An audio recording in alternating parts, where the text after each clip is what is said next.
AgriTalk is brought to you by Case IH. Solutions for every challenge, equipment for every farm. Case IH, built by farmers. And by Propane. Propane is the energy for everyone, especially farmers. Environmentally friendly propane can fuel most anything on the farm. See how at propane.com. Some things in the grain markets aren't missed until they are gone. No, corn demand is not gone, but it's taken a heck of a hit from just a couple of years ago. We'll talk about getting market share back. And it's Wednesday. That means it's time for this week's Farmer Forum. Live from the March to the Summit of Hump Day via Farm Journal broadcast, this is AgriTalk.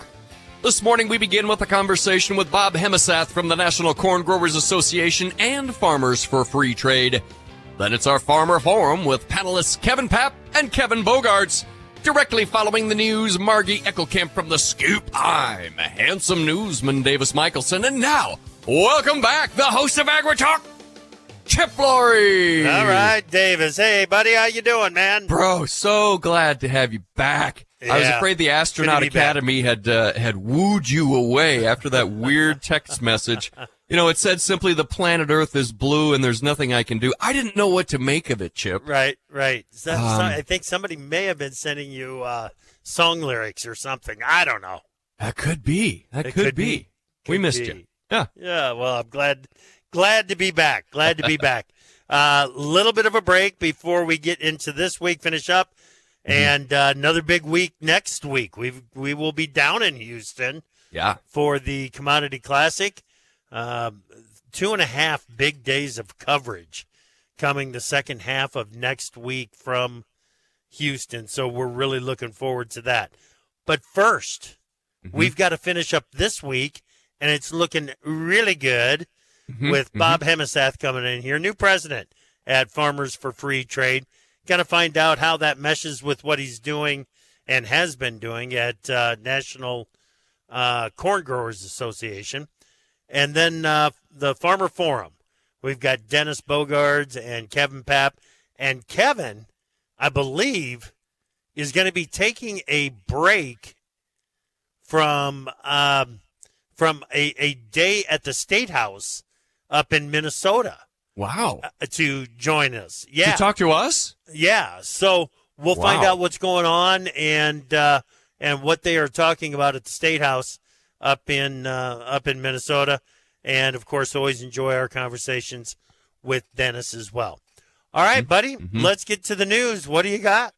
Well, let's start here. For the fourth consecutive week, the nation's average price of gasoline has gone up, rising 8.7 cents from a week ago to $3.26 per gallon. The national average is up 16.7 cents from a month ago, but 11.6 cents per gallon lower than a year ago.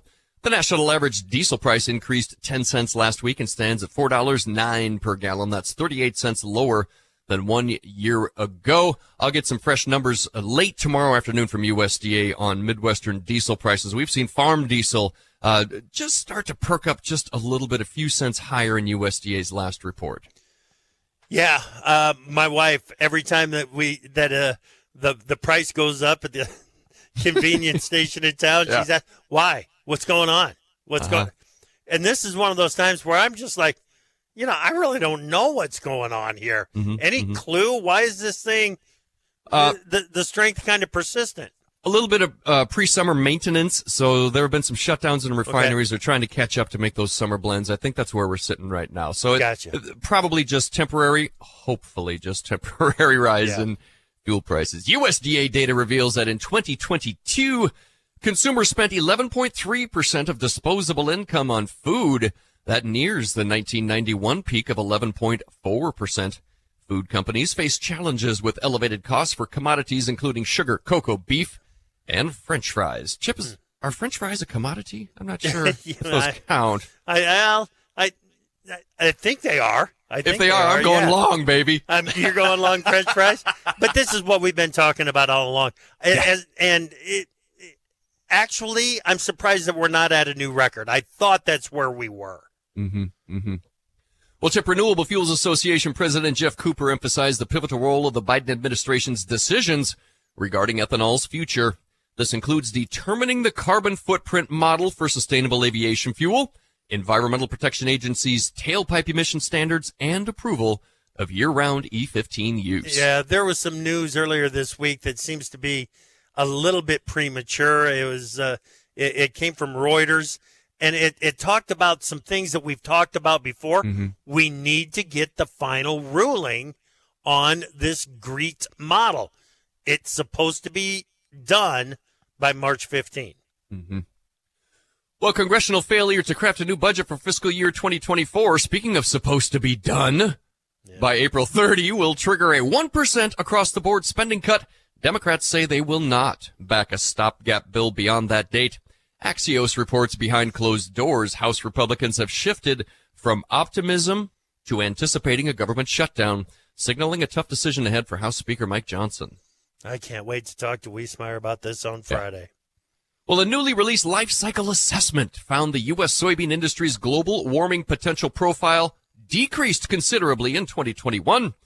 United Soybean Board CEO Lucas Lynch says, quote, this body of research helps farmers better assess and understand soy's contribution to the environmental impacts throughout the life cycle of the entire soybean value chain. Chip, the study found the soybean industry's carbon footprint was diminished in 2021 for all U.S. soy commodities compared to 2015. That includes a 19% decrease for U.S. soybeans themselves. Walgreens is getting the boot from the 30-stock Dow Jones Industrial Average. Amazon will take its place. The pharmacy chain stock is down 40% in a year. And Polish farmers blocked much of Ukraine's western border in protest. More on this later, Chip. All right. Thank you very much, Davis. Let's bring in Margie Eckelkamp, editor of The Scoop. Good morning, Margie. Good morning, Chip. Okay, talk to me about approaching the carbon markets differently. What can we do differently in 2024 than in 22 and 23? Yeah, so we've got estimates that about 2% of farmers are currently taking part in carbon market enrollment, which has some folks asking, have we reached a plateau? And I recently caught up with Truterra President Jamie Leifker. Now, he's got a goal with his team to enroll 2 million acres via their network of 60 Truterra retailers here in the next year. And he really outlined 5 ways that they're going to approach carbon different to perhaps break it out of its current plateau. And one is to encourage that retail market to prioritize carbon markets. Now, they're seeing a 20% growth in the number of retailers offering Truterra markets every year, and they're hoping that that can help with an overall swell. 2, they're asking their retailers to really integrate carbon into their business. So not just silo sustainability off to the side, but really make it a part of all of their business sectors and how they approach farmers. 3, and I know, Chip, we've talked about it a lot, easy to say, hard to do, and that is make the data lift easier. Yeah. Farm data is one of those things that folks try to wrangle, try to get their arms around, and try to elevate in terms of its actual value. And it's necessary for these carbon markets. 4 is recognize the high retention rates. Sure, we may be at a low overall adoption, but those folks who sign on, over 90% sign on again for the next year and increase their participation. And number 5, overall, buy into the long-term outlook and what is possible with carbon markets. Yeah. Okay. Good stuff, Margie. Really good. We can get more on that at www.thedailyscoop.com. Thedailyscoop.com. Thank you, Margie. Thank you, Chip. All right. Coming up next, we got Bob Hemesath. He is an NCGA board member and president of Farmers for Free Trade. He's next here on AgriTalk. From powering irrigation engines to warming buildings, propane has always been a part of American farm life. Now, you can be a part of propane's future and save money at the same time. The Propane Farm Incentive Program is a research initiative that provides farmers up to $5,000 towards the purchase of new propane-powered equipment. In exchange, participants share performance data to make tomorrow's ag operations more cost-effective, more efficient, and more environmentally friendly with propane. Getting started is simple. Visit propane.com/farm incentive to see if you're eligible. My mom's got a new Case IH tractor, and It can do it all. Bale hay all day. See in the dark with its powerful LED lights. Hook up all the implements. Shift like a race car. Steer with ease. And it can also cool my juice box. Yeah, her Case IH tractor can do everything she needs it to. Looking for a tractor that can do it all? Check out caseih.com.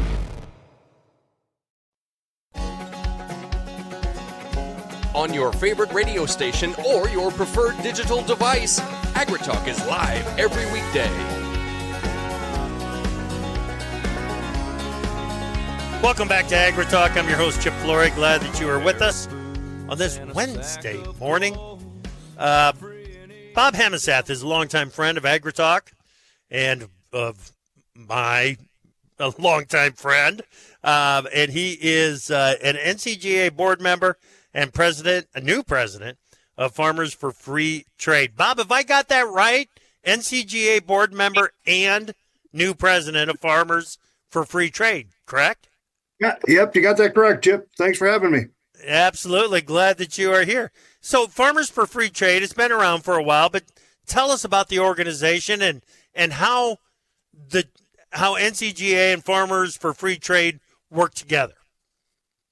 Well, yeah, as you said, Farmers for Free Trade was started in 2017 and basically was started because of the fear of leaving NAFTA and all those things that were going on, and was just an effort. It's an organization, nonprofit, bipartisan, that's comprised of farmers, ranchers, and ag business and ag organizations to help spread the message about the importance of trade agreements, and how important that is to us as a country as well as for farmers in general. Okay. And so NCGA is one of the founding members of Farmers for Free Trade. And so I was asked 3 years ago to serve on the board of Farmers for Free Trade, representing the National Corn Growers Association. So I've been on for 3 years, and now was elected president last month. Excellent. So yeah. Excellent. So what's got you most excited about this opportunity, Bob? I think it's one of those, for me, Chip. It's always been kind of a trade person, kind of been always interested in trade, whether that's, as you and I have talked over the years, the importance of trade, the importance of infrastructure, all those things, whether it's a river, all those kind of things. But for me right now we're at kind of a really, and it started, I think, back in the last presidential election. I know it did, or actually the previous presidential election in 2016. Trade has gotten a bad rap in the United States. And my goal is to help get the message out that trade is important, very important to agriculture, but it's very important to the U.S. in general, to our economy, to our just our overall presence in the world, our national security. And honestly, we need to get that message back out. There's a lot of concern that we feel trade isn't necessarily as important as we know, as we in agriculture know it is. So for me, it's about spreading that message and urging our legislators and our trade negotiators and our presidential and the administration, our presidential candidates, how important it is that we need to start moving on getting some trade agreements done. Yeah, we have. Boy, I'm with you on that. Which takes me to a question that I've got further down the list here, but I'm going to jump straight down to it. Do you feel like the Biden administration is even engaged in ag trade? Yeah, they are engaged. They aren't engaged at the level that we'd like to see them at. I guess I'll put it that way. They are working at some efforts to open some markets. They have a different mindset when it comes to traditional free trade agreements, and that to me is a little. I wish I could flesh that out a little bit more and understand that a little bit better, but they don't seem to really move very far on that either. So for me, it's frustrating in their trade agenda, as we've all been told, is considered job centric. And they mean what they mean by that is, protecting jobs here, that we don't ship them overseas. Okay, Yeah. that sounds great. I get that. I have no problem with that. But what they don't understand is that right now, we're losing out across the world in ag trade, and we're going to lose jobs by doing that. And there's 100,000 jobs that can be directly contributed to ag and ag products exports. So when we talk about job centric, what better way is there to continue to move more products that we have abundance of here overseas through trade agreements? And to me, that's the message that I send back to them when they want to have this conversation. Yep. Okay, Bob. So when I first saw this announcement earlier this month, I thought, oh my goodness gracious, what are you getting yourself into here? Because I ask myself that sometimes too, okay. Chip. Because I think all the way back to when Farmers for Free Trade was started. Yep. And the big push there, as you mentioned, the Trump administration was taking some different tactics toward trade. We had the tear down and rebuild of NAFTA to USMCA. We had a trade war, very bluntly. We had a trade war with China, and soybean farmers in particular said, listen, we're going to participate in this thing. We'll take a punch or two. Just don't break a leg. Okay? Don't break a leg out of this. Well, they broke a leg. They broke another leg. Soybean farmers got beat up in that trade war. The Trump administration, quote unquote, made good with those market facilitation payments, but that's not how we want to function. And now, Bob, every time somebody asks candidate Trump a question about how he plans to deal with China, it seems that he feels the need to escalate from a 10% to a 60%, the potential for a 60% tariff on anything coming in from China. How do we work with the administration if Trump does win this fall? Chip, I think it's some of the same things we've done in the past, and that is that you have to have those conversations of what the ramifications of those things that they're proposing, those tariffs, do, and also follow up with that. We all know that we saw it the last trade war. We put tariffs on, they put countervailing duties on, and we play chess that way, however you want to put it. We have to continue to voice that we understand the things you're trying to do with China, but let's to us, there's a better way to do it. And that's about engaging the rest of your trade. And that's where, we missed the boat when we decided that we weren't going to pursue trade agreements. We're multilateral, let's put it that way. And my point, and I think we need to, from my standpoint, if we engage with those, we work on getting into those trade agreements, we move forward as a unified group of nations, however that may be. And that's how you put pressure on the Chinas of the world. Yes. And that's how you say, okay, China, you want to participate, these are the things you need to do. Yeah. And if you want to be part of this is where we're at. Yeah. We all saw what I always get a kind of a chuckle, and I shouldn't really laugh, but I do. Oh, did we lose Bob? Got awful quiet for a sec there, It Chip. did. Yeah. It did. It got awful quiet. Mm-hmm. Mm-hmm. So looks like we might have lost Bob. Good answers though. My goodness. Oh, dude. Yeah. Now I know that there are some that really believe the way that you get to China is through the tariffs. Well, I'm telling you, tariffs are it's another consumer tax. Mm-hmm. It's another consumer tax on anything. On anything that's coming in to the U.S. from China.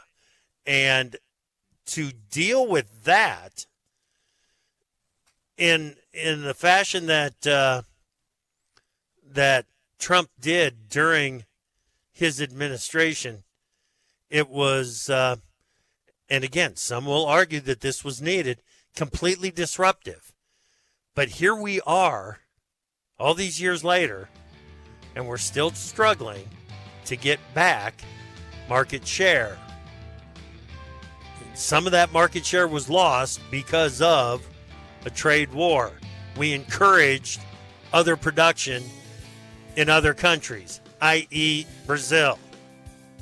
So it is a tough balancing act. We got the Farmer Forum next. Time for Markets Now with the experts from Pro Farmer. Joining us now, Pro Farmer editor Brian Grady. Beej, there's no fun anymore. Hasn't been for a while, but this slide that we've got going in corn kind of feels like we're accelerating things today. Yeah, pretty discouraging morning at trade, Chip. Yep. New contract lows in the corn market. Soybeans, they had corrective gains the past 2 days. We've given back most of that here at mid-morning, and just broad-based. Not only seeing the corn and soybean markets lower, but the rest of the soy complex, soy meal, soy oil, they're also under moderate pressure here. And then the wheat markets being led lower by HRW contracts, but SRW and spring wheat futures also actively participating to the downside. Does it feel like a give-up trade has happened yet, a capitulation? Oh, I don't know. I think that kind of the attitude is out there that maybe it just has. I think usually the capitulation trades are big sell-offs. Yeah. And so we're not seeing the big sell-offs yet. This has just been a methodical bleed in the corn market in particular, and it's discouraging. But we probably need one of those big days with double-digit declines or something like that. Yeah, it's been very organized, no doubt about it. Take us over to the livestock trade. Well, better price action in the cattle complex. Both live cattle and feeder cattle are trading to the upside. Now, I talked about it yesterday, but we probably have a long wait for active cash cattle trade. Packers bought a lot of cattle the past 2 weeks, so their needs are likely reduced, especially with their slaughter runs backed off. And then we have the cattle on feed report Friday afternoon, so all signs point to a lengthy cash negotiations. But we are trading to the upside in both of those markets, mixed in hog futures here at mid-morning. Excellent. Thank you, Brian. Pro Farmer editor Brian Grady. My mom's got a new Case IH tractor, and it can do it all. Bale hay all day. See in the dark with its powerful LED lights. Hook up all the implements. Shift like a race car. Steer with ease. And it can also cool my juice box. Yeah, her Case IH tractor can do everything she needs it to. Looking for a tractor that can do it all? Check out caseih.com. From powering irrigation engines to warming buildings, propane has always been a part of American farm life. Now, you can be a part of propane's future and save money at the same time. The Propane Farm Incentive Program is a research initiative that provides farmers up to $5,000 towards the purchase of new propane-powered equipment. In exchange, participants share performance data to make tomorrow's ag operations more cost-effective, more efficient, and more environmentally friendly with propane. Getting started is simple. Visit propane.com/farm incentive to see if you're eligible. Opinions expressed on AgriTalk do not necessarily reflect the views of Farm Journal Broadcasting, affiliate stations, or sponsors. When news breaks, the news makers talk about it on AgriTalk with Chip Flory. Welcome back to AgriTalk. I'm Chip. Glad you're with us. Big thanks to Bob Hemesath for joining us in the last segment. We'll have him on. We'll talk some more trade issues in the future. Right now, it is time for the Farmer Forum. We've got Dennis Bogaards down in South Central Iowa. How you doing, Dennis? Hey, doing really good. Enjoying this beautiful weather we're having. So, yeah, all the way down there in south of I-80. I bet you got robins all over the place, don't you? I was walking around down by the river yesterday looking at a couple things, and the birds were chirping. It felt like it was a beautiful April afternoon. So, yeah. Crazy. It is absolutely nuts. Yeah. All right, Kevin Paap up in Minnesota. Kevin, welcome back to the Farmer Forum, buddy. How are you? Doing very well. The sun is shining on our state capitol dome. All right, we're going to talk more about what you are doing there at the state capitol here in just a little bit. Okay, guys, we were just talking with Bob Hemesath. He's a board member at NCGA, new president of the Farmers for Free Trade. I want to start there because it's like I said at the start of the show. Sometimes in the ag markets, you don't realize how valuable something is until they're gone. Corn exports aren't gone. They're just cut back dramatically from where we were a couple of years ago. Bean exports, struggling. So we are getting a reminder of just how important the export markets are to the grains. And Dennis, right now, we got to fight like heck to get some export share back, especially for corn, don't we?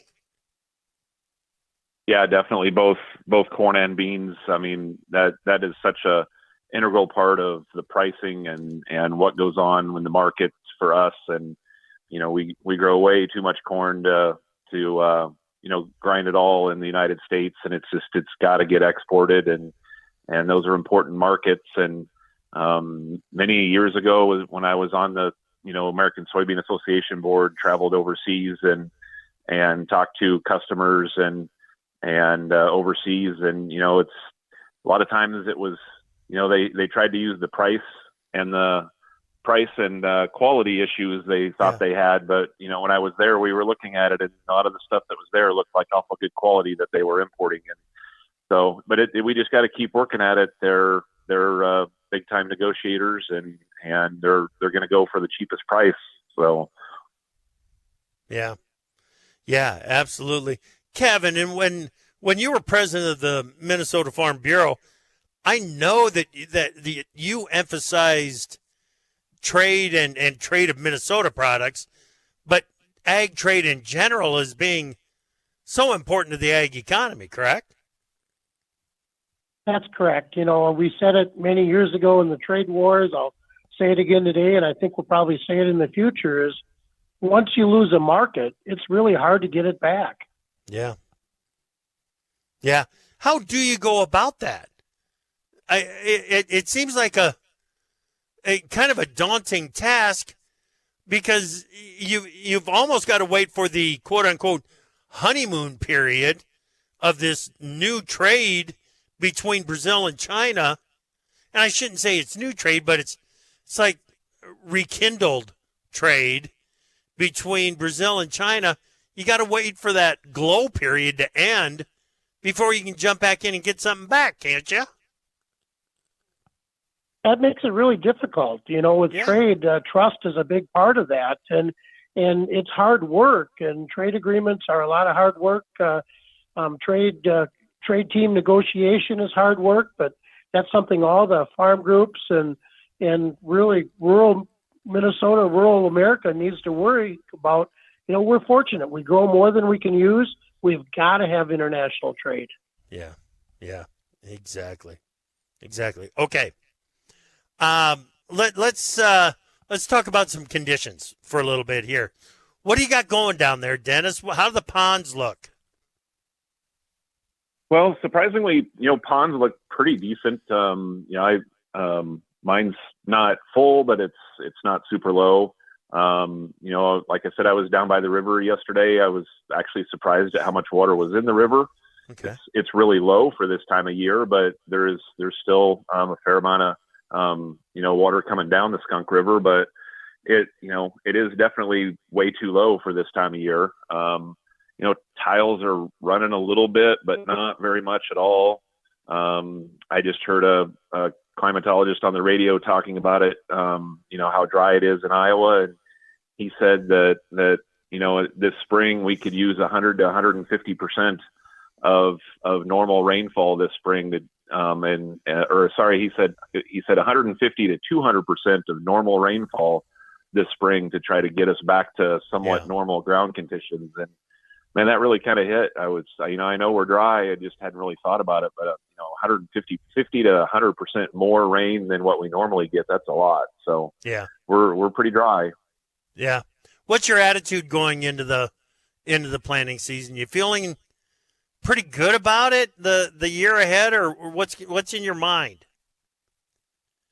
Yeah, crop prices are kind of weighing on you a little bit, and the prices went down, and we bought all the inputs, and none of them were cheap, and so that's kind of a concern, just of this. But it is the time of the year where we just got to have some positive news, and we haven't had a lot of positive news in the market to make it do much of anything, like you said. So, but conditions look good out in the field, and I was at the local co-op yesterday, and they had a farmer call and said, next week he might want to try to put on some anhydrous. So, and I drove around out in the field, and other than, along some tree lines and stuff where the ground's been in the shade, there's zero frost in the ground, and the ground's dry on top. So, conditions are probably going to be good as far as, doing some tillage and doing some, planting, in a couple months, but try to keep a positive attitude and just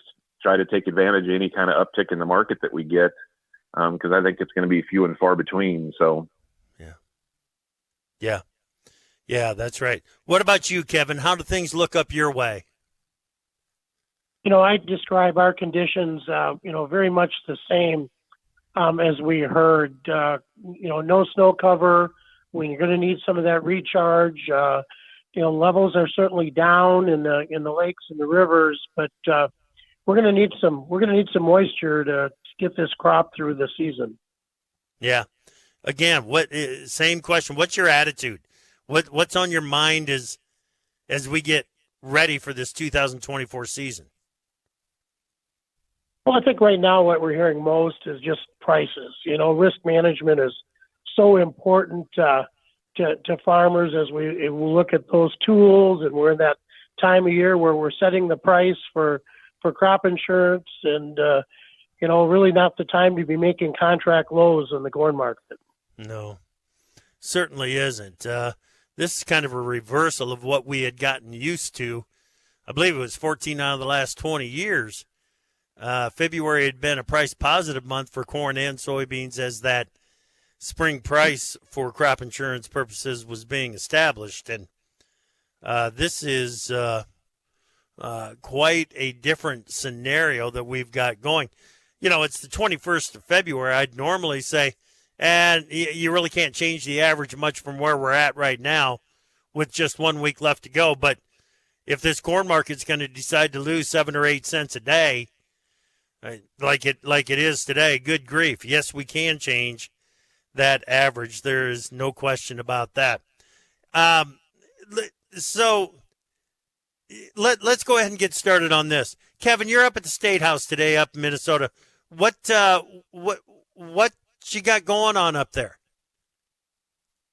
Well, as a county commissioner, we've got all the county commissioners from across the state up at our legislative conference, and Gotcha. In meeting with our elected officials here at the State House, attending some hearings.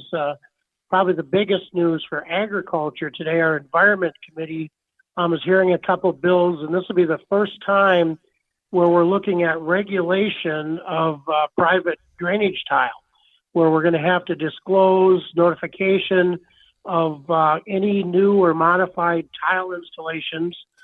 And our concern is there's really been no stakeholder discussion, really no reason or purpose for the collection of this data, but yet we're seeing a move to where you have to disclose the status and location of your tile. So who is starting that? Well, this is coming primarily from the environmental groups. They're concerned about the cumulative impact, whether it's the amount, the velocity, because erosion potential, and they just feel that it's an opportunity for those downstream to understand what we're doing upstream in those decisions. So it's the environmental groups that have got some real concern and want to regulate not only the drainage system of the county drainage system, but also now private drainage tile.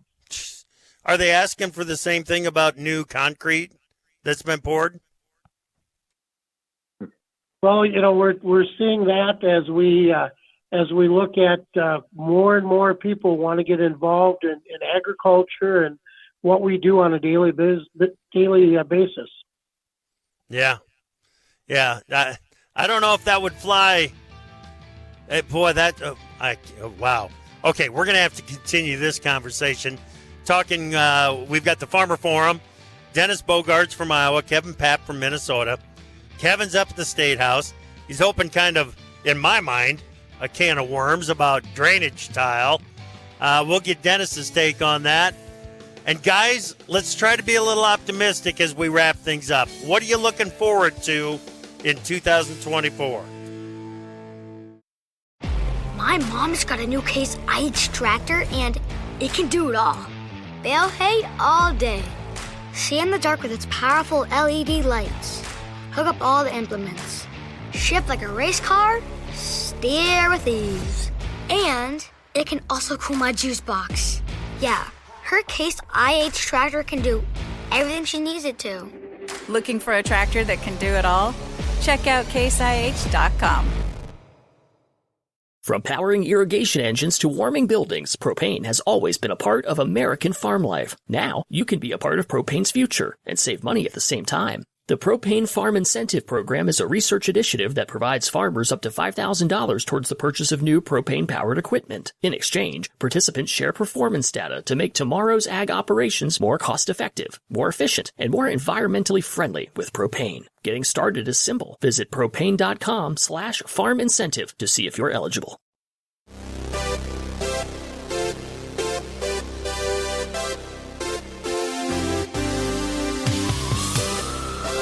I don't know what you're thinking. So call us at 855-4TALK-AG and tell us what's on your mind.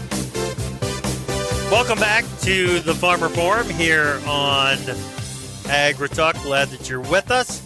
We've got Dennis Bogaards from Iowa, Kevin Paap from Minnesota. And Kevin is up at the State House in Minnesota today doing some work up there. He's a county commissioner. And this item that you kind of dropped on us there was about the status of existing drainage tiles out there and any modification that is done.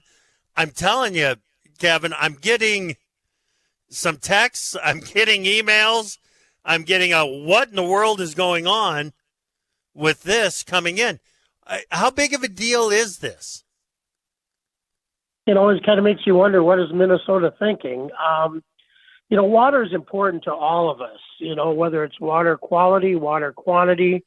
As a fourth generation farmer, it's all about keeping things on your land and being able to grow crops to feed the world. And we're just getting more and more people disconnected from agriculture, wanting to be involved. We're losing representation at the State House and things like that. And there's just some real concern about what those downstream things that could happen. And more people want to get involved. And the way they like to get involved is through additional regulation, disclosure, notifications, putting, disclosure fees on this to help pay for that.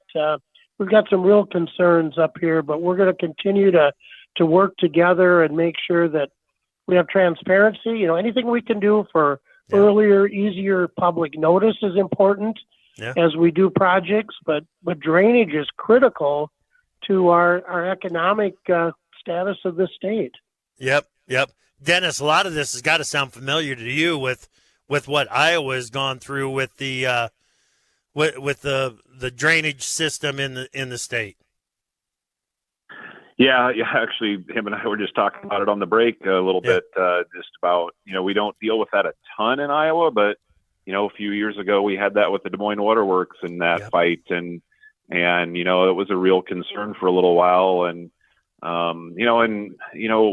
we live here, we don't, we pay for the nitrogen and we pay for all the fertilizer, and we don't want that stuff going down going down the tile or anything more than anybody else does. We're it's not like we want, to be polluters. It's part of it. We're spreading fertilizer and that kind of thing. And so, it's just what it's going to do to the food industry if some of these regulations continue and the livestock industry is just going to be devastating to the price of food out there. So, well, look at Europe, right? Look at some of the protests that are happening in Europe because of the regulations that are being mandated over there. They're not putting up with it. Yeah. Yep. And you look at that and you think, wow, are we as farmers in America willing to stand up like this if stuff starts coming down the pike like that is there? So, you just got to wonder, but we got to keep fighting and keep working to tell our story and what we're doing. So right. All right. Good stuff. Well, let's see if you guys were up to the challenge. I said I wanted to end the show on an up note and get something optimistic from you guys. Kevin, what do you got? That's a really easy question. What are we looking forward to? It's one word. It's spring. I don't know a single farmer that isn't excited about spring, whether you're a 60-some-year-old farmer putting in your 43rd crop or having that sixth generation, that 4- and 2-year-old down the road getting back out in the field, baseball. Spring just brings a lot of fun things to do. 43rd crop and a 6th generation. Sounds like you might be talking from some personal experience there. Absolutely. It's great to have them a half a mile down the road. That's beautiful. That is absolutely beautiful. What about you, Dennis?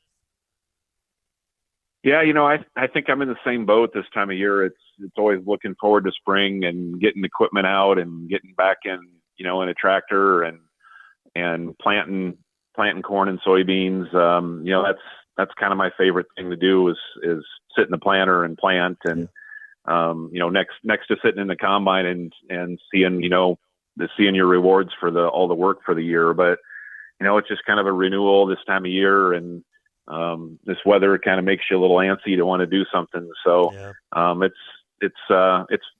that's probably the most positive thing. We're pretty optimistic as farmers for the most part, and just getting out there and trying to grow a crop and do the best job that we can. So, yeah. The actual work, the more I talk with farmers, the more I believe, and I've talked with a lot of farmers over the last 36 years, the more I believe the actual work of farming is kind of an escape.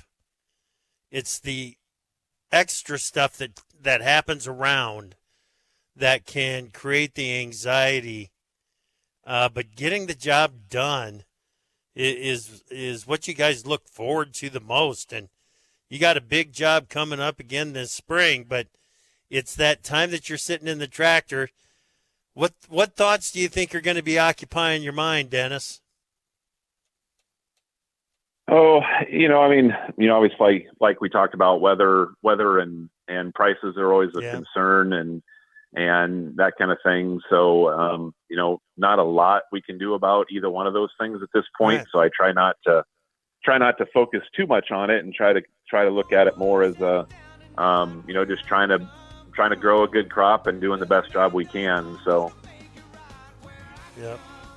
Yep. Very good. All right, you guys, great conversation today. Kevin, you gave me something to keep my eye on up there in Minnesota. That's for sure, brother. Thank you so much. We'll talk to you later. Have a great day. All right, Dennis, thanks, buddy. We'll talk to you later as well. Thanks a lot, Chip. All right, Dennis Bogaards in Iowa. Kevin Paap in Minnesota on this week's Farmer Forum. All right, thank you so much for listening this morning. Come back this afternoon. The cotton market's been on fire. We're going to talk about that with Darren Hudson from Texas Tech. And tomorrow morning, Ethan Lane from NCBA right here on AgriTalk.